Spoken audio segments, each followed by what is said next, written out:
Hi everyone, welcome to this session on making the business case to act on biodiversity-related risks and opportunity.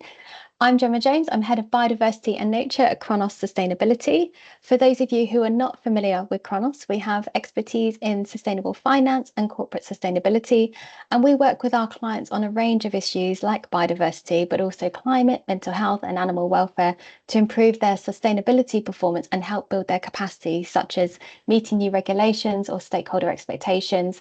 And we also design products like benchmarks, policies and tools to help clients make an impact on that issue. So moving on to the aim of this webinar, we decided to do this as the Chronos and Biodiversity and Nature team get a lot of questions like what's the difference between biodiversity and nature to I can't see how nature is relevant to my business. So we thought it would be useful to do a short biodiversity 101 and then to focus on a first action armed with that knowledge, which is to make the business case for action on biodiversity within your organisations.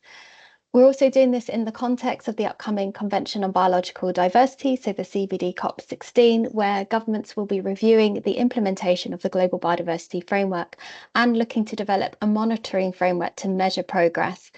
Some of the targets in the Global Biodiversity Framework are relevant to businesses, so we also expect policy and investor pressure on companies to only increase, and we want to help companies develop their knowledge to be ready to respond to these pressures. So with that, I'm going to introduce my colleague, Rebecca Drury. She will introduce the agenda for the session and what to expect. And Rebecca is a senior manager in the Biodiversity and Nature team at Chronos, and she brings a wealth of expertise, particularly in conservation and wildlife trade. And she's been working with our corporate and investor clients on managing biodiversity risks and impacts. So over to you, Rebecca. Great, thanks Gemma, and hello everyone, thank you for joining us. So as Gemma said, this webinar is very much an introduction to biodiversity for companies and for others who are seeking to better understand biodiversity, how biodiversity is relevant to business and how to build the case for action on biodiversity related risks and opportunities within their firms. So this is the first in a series of webinars from Chronos through which we'll be building on this foundation today, and in future webinars we'll be sharing our experiences and learning from working with a range of companies and investors to identify, prioritise and act on biodiversity risks. But in this introduction session, we'll be covering the key concepts and definitions to help you navigate this topic, outlining the business implications and also the investor expectations on this issue.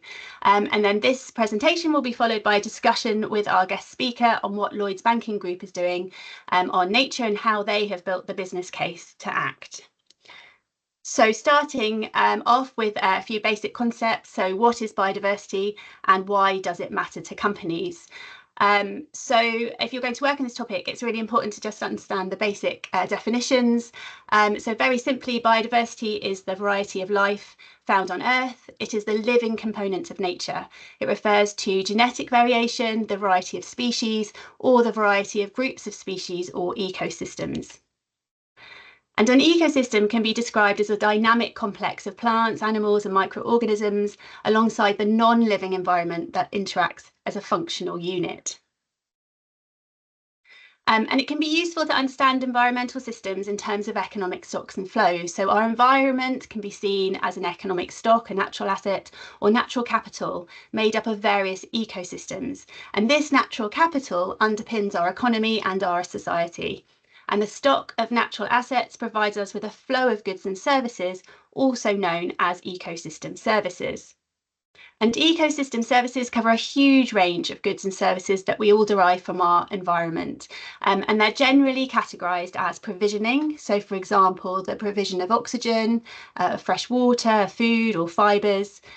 Regulating and supporting. So, for example, the regulation of pathogens in our environment or the maintenance of our climate.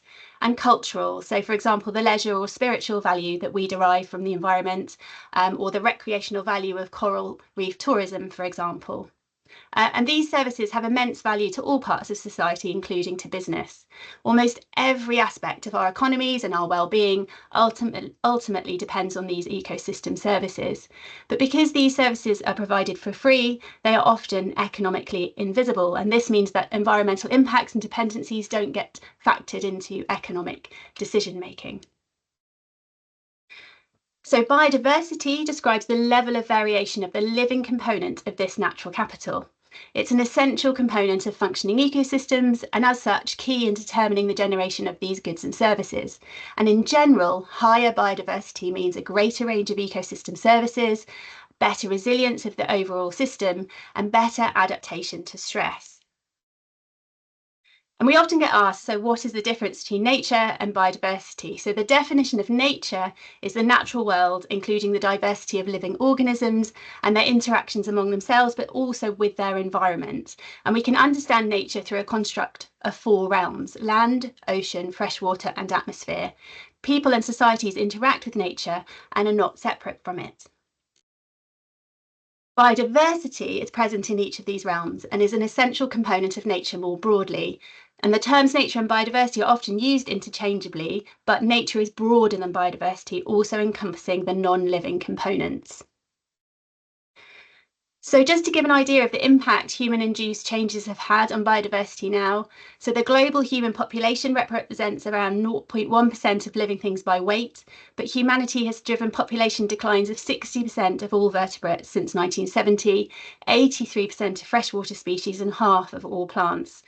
And of course, extinction can be a natural process, but this current rate of extinction is tens to hundreds of times higher than the average over the past 10 million years and is accelerating. And according to the Stockholm Resilience Centre, there are 9 planetary boundaries within which humanity can continue to develop and thrive for generations to come.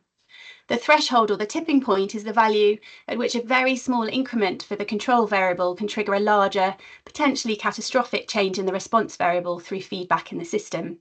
And according to the planetary boundaries work, we have not yet passed the planetary boundary for climate of 1.5 degrees, but estimates place us 10 to up to 1,000 times over the boundary for species extinctions. And current efforts to protect biodiversity are hugely insufficient, so this trend of loss is predicted to continue to 2050 under every policy scenario except for transformative change. It's likely that 80% of the Sustainable Development Goals will be undermined by biodiversity and ecosystem losses. And like greenhouse gas emissions, biodiversity losses can lead to tipping points where entire ecosystems can collapse. And losses to biodiversity are, of course, irreversible. So what are the drivers of this loss? So the Intergovernmental Science Policy Platform on Biodiversity and Ecosystem Services, or for short IPBES, is the biodiversity equivalent of the IPCC.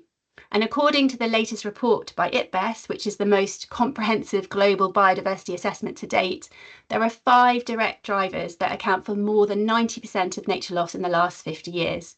And drivers of these losses in order are habitat loss caused by land and sea use change, direct exploitation, climate change, pollution, and invasive species. And nature loss and climate change are worth a mention because they cannot be separated. Climate change is a key driver of biodiversity loss. Likewise, nature loss releases emissions, amplifies climate change, which in turn drives further loss of species in ecosystems. So as such, you can't achieve your climate targets without also addressing nature loss. So what are the business implications? So given the state of nature loss and the rate at which we are impacting the biosphere, the World Economic Forum's Global Risk Perception Index places biodiversity loss and ecosystem collapse as the 3rd most severe risk within 10 years, preceded only by associated environmental risks, i.e. extreme weather events, and critical changes to the Earth's environmental systems. And nature loss is material to businesses in all industry sectors. So the World Economic Forum research estimates that 44 trillion of economic value, generating more than half of the world's total GDP, is either moderately or highly dependent on nature and its services, and it's therefore also exposed to nature loss. The 3 sectors most highly dependent on nature loss, which are construction, agriculture, and food and beverages, generate a combined 8 trillion of gross value added. And of course, it's quite easy to understand how primary industries such as agriculture are dependent on nature and impacted by its loss, but the consequences for secondary and tertiary industries can also be substantial. So, for example, more than 50% of the gross value added of supply chains of just 6 industries circled here on the slide is also highly or moderately dependent on nature. And despite this high level of risk, there is still a lack of awareness and understanding of nature loss, how it translates into business risk, and in turn has the potential to impact human prosperity. And most crucially, there's also a lack of understanding about how and what can be done about it. Business implications arise because the global economy and the financial system both depend on and impact on nature. And these impacts are the changes in the state of nature resulting from business activities. And these impacts can be direct, indirect, or cumulative. So, for example, if we take the case of a mining operation, direct impacts caused by mining activities may include land conversion for mines, roads, and tailings, use of water in mining processes, or pollution of water systems. Indirect or induced impacts are those with an indirect causal link to business activities and may, for example, include deforestation or exploitation of resources resulting from induced in-migration or increased access to markets as a result of the mine being developed and the linear infrastructure being built around it. And finally, cumulative impacts are those arising from the combined impacts of the mine operations, the activities of other organisations, and other background pressures and trends, and can be an aggregation of both direct and indirect impacts. Dependencies of a business are those ecosystem services that a business is reliant on. So, for example, pollination for crop production or reliance on water availability and flow. And in line with climate change, nature loss can therefore lead to three types of financial risks: physical, transition, and systemic. So physical risks are the changes in the state of biodiversity that can impact the provision of those ecosystem services on which companies depend. So again, things like pollination, flood protection, soil productivity. And these risks can be chronic. So for example, a gradual decline in pollinators that could reduce crop yields or increase costs of manual pollination.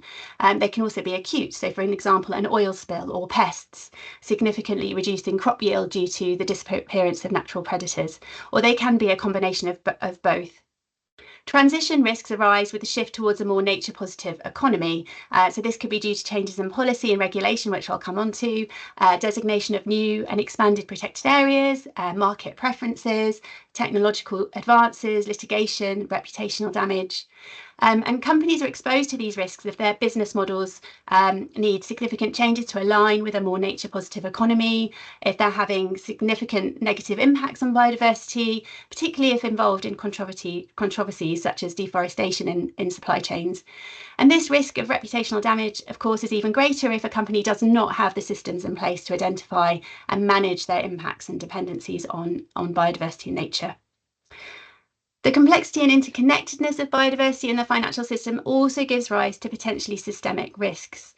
So although many of the impacts of biodiversity loss are local, impacts can be far-reaching. So for example, we might have shifts in globally important ecosystems such as the Amazon or the Mesoamerican reef system, and this could result in system-wide impacts, in turn impacting supply chains globally and with serious implications for climate change due to their carbon sink capabilities as well. So as such, nature loss and ecosystem degradation can have implications on the long-term revenue and returns of businesses. So we've talked a lot about the risks, but there are also opportunities. So by opportunities, we mean any activities that create positive outcomes for nature by avoiding or reducing impacts on nature or contributing to its protection or restoration, but also positive impacts for companies. So these may be opportunities that significantly reduce nature-related dependencies and nature impacts of a business, new business models or products and services that contribute to nature-positive outcomes, such as those that enable greater circularity or protect or sustainably manage and restore natural systems and benefiting in turn both biodiversity and society. And just to give an example of the potential scale of these opportunities, an analysis by the World Economic Forum suggests that investing in a nature positive economy could unlock $10.1 trillion of business opportunities annually and create 395 million jobs by 2030 through, for example, application of regenerative agricultural practices, sustainable forest management, development of more transparent supply chains, whilst at the same time helping to transform the three economic systems of food, infrastructure and energy that are responsible for 80% of nature loss. And in addition to dependency on nature, the negative impacts that businesses have on nature can create direct and indirect risks in the form of regulatory, legal, reputational and market risks, amongst others. And in terms of regulatory and legal pressures, the Global Biodiversity Framework, or the GBF, was adopted at COP15 in December 2022. It sets out an ambitious pathway to reach the global vision of a world living in harmony with nature by 2050. So it has 4 goals for 2050 and also 23 targets for 2030. Of most relevance to companies is Target 15, which looks to businesses and to financial institutions to assess, disclose, and reduce their biodiversity-related risks and impacts. So this sets the basis for a range of new regulatory levers, including rules on the commercial use of land, subsidy reforms, taxes and fines, and trade directives. And we expect and are already seeing this reflected in national policies and regulations. Consumers and institutional investors are also increasingly demanding greater accountability in environmental impacts. So this table just provides some examples of how the GBF could be translated into real-world policy. So, for example, through the EU deforestation regulation, the EU nature restoration law, and the UK biodiversity net gain legislation. And we expect more like this in the future. And there are also increasing disclosure regulations coming into force for companies and investors, such as the Corporate Sustainability Reporting Directive and Sustainable Finance Disclosure Regulation. And again, we only expect disclosure on biodiversity and nature to increase further in the future. So I'm now going to hand back to Gemma to talk more about what investors expect from companies. Great, thanks, Rebecca. So I'm going to talk about investors and their expectations of companies in a generic sense here. We have to recognise that investors are all different and have different mandates. Individual nature-related topics have been on the investor agenda for a long time, such as water, deforestation. However, biodiversity and the broader concept of nature is slightly newer, and like many corporates, investors are also getting to grips with these concepts. It's also just worth mentioning that investors have their own pressures to take action on biodiversity as well. So that could be from the financial impact of biodiversity loss in their portfolios to the incoming regulation and disclosure requirements, which Rebecca just mentioned. And also the finance sector themselves have commitments to address biodiversity loss. So these are all drivers that might influence their own asks of companies in the future. So the key message is that the pressure from investors to companies to address biodiversity loss is only going to increase over time. So on the next slide, there are several investor initiatives which kind of just help provide us with a sort of structured sense of what investors will be asking companies for with regards to nature. So Nature Action 100 and PRI Springs are both collaborative engagements, and Nature Action 100 sets out a number of expectations on how companies should manage and address nature risk in relation to ambition, assessment, targets, implementation, governance, and engagement. And PRI Spring is focused on deforestation to start with, and it sets expectations to companies around strategy, risk management, supply chain, and lobbying and policy advocacy practices. Finance for the Biodiversity Pledge is actually a commitment made by financial institutions to protect and restore biodiversity in their investments. And I'm just highlighting this initiative as it provides an idea of what investors themselves are required to do and the impetus for their own actions to engage with portfolio companies and obtain company data. So Finance for Biodiversity has a number of different working groups based on activities such as conducting impact assessments, engagement with companies, as well as policy and advocacy. On the next slide, so for activities such as impact and dependency assessments or assessing their risk and opportunity exposure to nature through investment portfolios, investors need to use data from companies to complete these assessments. So on the slide, we've got examples from BNP Paribas and UBS, so you can see how investors might use this information for their assessments. And to conduct the assessments and to make those investment decisions, investors will be asking companies for data related to location, what are the company's impacts and dependencies on nature, and the company management system and responses. So how is the company managing those impacts and risks? What's the ecological impact? So what's the actual change in the state of nature? And how does that translate into financial impact? And there's a recognition from investors that the data on nature out there isn't perfect. Investors are still figuring this out. However, there are many different tools and approaches which are available to them, which they can use. So this means that they will use assumptions, estimations, and modeled data on companies if they're not able to access that data directly. So if you don't disclose or share the data with investors through disclosure or engagement, then they will find other data sources or use proxies to make their decisions. On the next slide, here are just some examples of questions from investors to companies at the corporate level. These questions are indicative, they're not exhaustive, and they're structured around the TNFD recommendations, so governance strategy, risk management, metrics and targets and disclosure.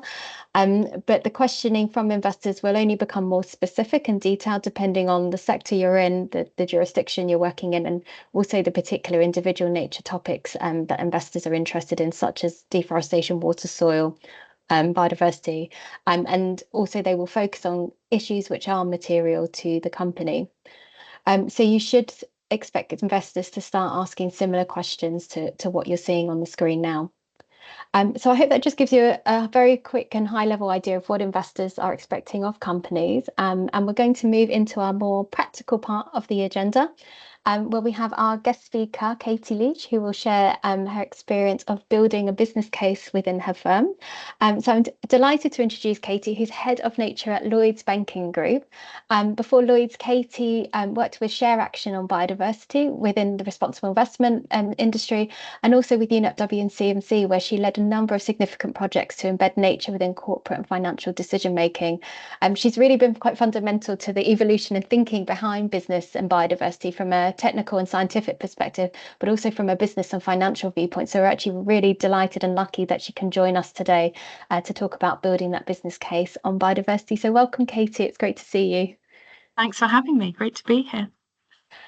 So, Katie, we have probably quite an international audience listening in. So, can we start with a quick introduction to Lloyds Banking Group and then tell us a bit more about your role, which was actually newly created when you started, and why Lloyds has a nature team and the role of that team? Yeah, sure. So for those that don't know, Lloyds Banking Group is one of the biggest financial services organisations in the UK. We have a commercial bank, a very large retail bank with 25 million customers. And we also have an insurance business and a pension fund. So Scottish Widows is within the Lloyds Banking Group. So we're quite diversified, cover many different types of financial services. And just building on that, we recognize that we, like every individual and every organization, have an impact and a dependency on the natural world, and we know that these impacts and dependencies can lead to financial risks which are not insignificant. And one of the ways that we've seen this is that Green Finance Institute recently published their analysis, and looking at the UK specifically, understanding that the UK faces a potential hit to GDP of 12% in the region of 300 billion if the decline in nature is not halted and reversed by 2030. So that's really given us the impetus for action. And there's several ways that we feel that we can contribute to halting and reversing the loss of nature and helping the economy to transition. So naturally, the first place is around capital provision and facilitation, helping to redirect financial flows away from activities that harm nature to activities that have a positive impact on nature. And one of the ways we've already started to do that is looking at coordinating and structuring sustainability-linked loans and thinking about how we can have nature-related KPIs as part of those. We also play a really key role in education, and that's with our customers, with our clients, with our suppliers, and also with our colleagues. We've got 65,000 colleagues in the UK, so it's quite a group of people to bring along with us on the nature journey. And we're already doing that for colleagues through our partnership with Woodland Trust, but also we have a really exciting partnership with the Soil Association Exchange, which is supporting UK farmers, of which we bank 45,000. So it's a really key group for us to be working with. And then thirdly, our role is around convening and influencing, so actively taking part in different partnerships, industry bodies, to help steer and shape responses and drive change. And that one of the ways we do that is through our involvement with the Sustainable Markets Initiative. So that's just a flavour of the different things we do and the role that we think we play. Great, thanks. That's super interesting. And lots of people will see Lloyds as a conventional market capital allocator being a bank, but actually your role is so much more than that. So there's an opportunity to be part of this knowledge exchange, and you have a role to educate and influence the whole Lloyds network. Was that quite a different mindset for Lloyds internally? How have you managed to sort of build that case for nature internally?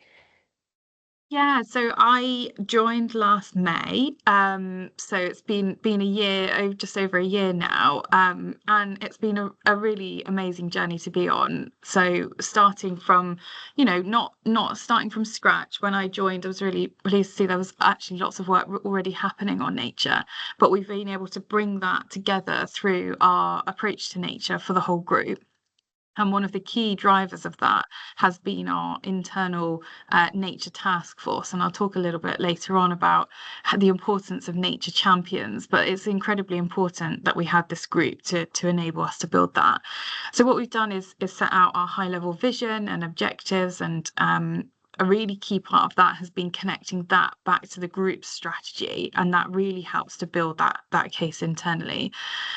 So, and we're also, as much as we can, building this and aligning this to our approach to climate as well, and integrating the two wherever possible. So those three objectives that we're looking at in our nature approach is to capitalise on nature-related opportunities. So exploring how we can support nature recovery in the UK, how can we support the transition to sustainable farming and food systems, and also support the transition to green building stocks that protect and restore nature. These are two really key sectors for us. The second objective is about managing our nature-related risks, assessing, understanding those risks, opportunities, impacts and dependencies aligned to the TNFD, and thinking about how we integrate that in our risk management framework and in our net zero strategy. And then the third is about embedding consideration of nature in everything that we do across all components of the group, continuing to build our internal capability, but also explore opportunities to bring in our colleagues and customers into our nature journey with us. So that's like our approach to nature. But as I said, this nature task force has been really central to development of the approach. And I would encourage anybody that's looking to drive and really build that nature business case internally to see if you can build this group of interested and motivated and passionate individuals internally that really understand and want to champion the nature cause. They've been central to what we've done, and they comprised of business colleagues, but also those in central functions. It cuts across all the different types of activities we do. And usually they're either working on or interested in or overseeing different nature-related activities. And the purpose is to help prioritise what our activities should be on nature and ensure alignment across the group, but also agree how we should respond to certain things and share learnings as well. So this group, which was formed before I joined, has been really instrumental to us building that case internally. That's great. I think for some people in the audience, they might feel getting the right people across the business, particularly the size of Lloyds, where you said you have 65,000 colleagues, and getting them all on board and setting up something like a nature task force might be too much for them at this point. Can you tell us what you think are the quick wins that you'd encourage others to get started with? Yes, so I would say that the three quick wins I'd say is around training. So making sure that the right people internally know about the right things. That might mean that you have to bring on board a number of other stakeholders in order to do so. But being able to deliver training to our board and executive committee has really helped us build that business case. I'd really encourage others to start to think about that, but also rolling out training to those who might be facing particular nature-related issues, and thinking about where that is in your organisation and who might benefit most from that training. The second would be about understanding exposure to nature-related risks. So in the presentation, you highlighted a couple examples of investors doing so, and we've done a similar materiality assessment or a heat mapping exercise. And this is really incredibly important. It's that first step of really understanding where to focus. And for us, we've learned that agriculture and the built environment are really two material areas for our business, and where we have the highest dependencies and impacts on nature. So that's going to be important for us then, refining what we do in the future, and in informing our future work. And then I'd say the third thing is about exploring opportunities to engage your colleagues, but also those you work with, customers, clients in nature. And one of the ways we have been able to do this is through becoming a founding business partner of Projects for Nature, which connects companies to nature recovery projects that have been screened and selected by DEFRA, Natural England, and the Environment Agency. It's a philanthropic project, but it actually is really great at being able to engage different people across the group. So for us, these projects aim to restore nature and engage communities while also addressing national nature recovery priorities.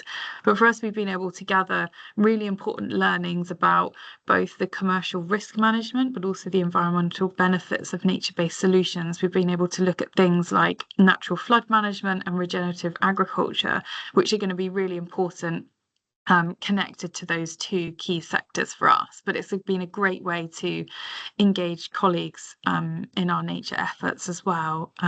So that's been one of the things that I've sort of, a quick tip to get started is do something like that. Right, you make it sound so easy, Katie. But we've learned about you're building sort of that internal awareness. You've done some training. You're gathering the right kind of data to support and inform any approach that you want to take in the future on nature, and also using those opportunities to engage your colleagues and customers on nature. So that's amazing. Like, congratulations actually on doing all of that. That is actually quite a lot of work, even though we think they're quick wins, but it sounds like a lot of effort has gone into that. So I also think the audience would be interested to know what were the challenges that you've actually faced through this process as well. Okay, so it's definitely not been easy. It's been a year of really hard work, and my team, if they were here, would probably echo that. But we really see the importance of what we're doing, and we've had that really bought in audience internally to be able to make this happen. But in terms of the challenges, one of the things that's made this possible is that the business case for having my role and my team in place was already there before I joined. So that has been one of the ways we've been able to push ahead further. And I know that's incredibly tricky for organisations, even to have one role, let alone a team.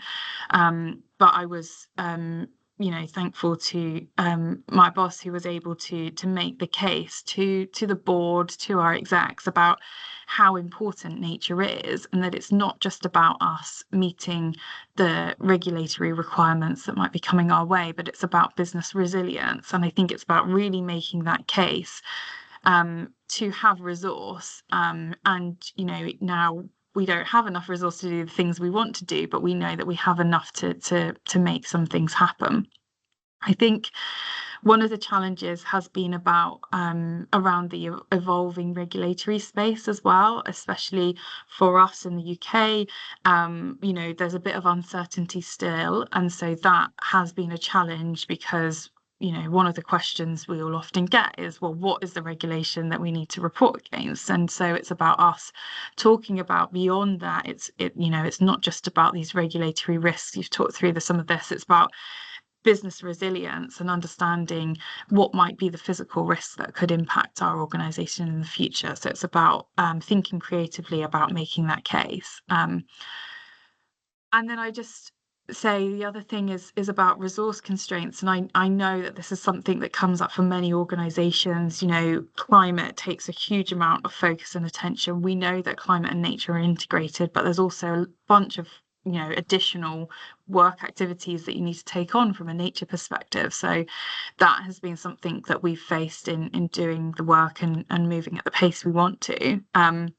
but being able to identify champions through our task force and different places across the group that are, want to and have the resource to move, we've been able to look at what could be possible, but also to work with them and potentially see how our team can support with that resource in the meantime, but also how we can help them make the case for more resource as well. So yeah, regulation and resource is probably what I'd summarise that with.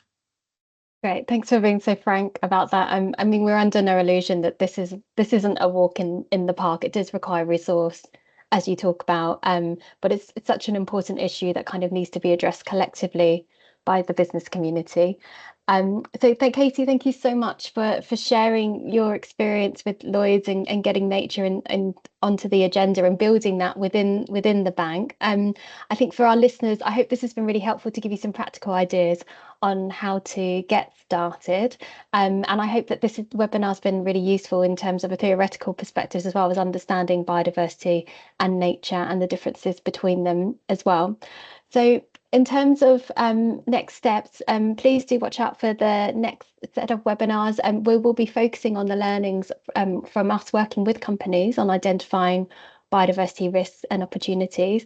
And if you have any questions in the meantime, please don't hesitate to get in touch with Rebecca or myself or any of the Chronos and Biodiversity and Nature team. And thanks very much for listening, and thank you again to Katie for joining us, and I hope you all have a good rest of the day.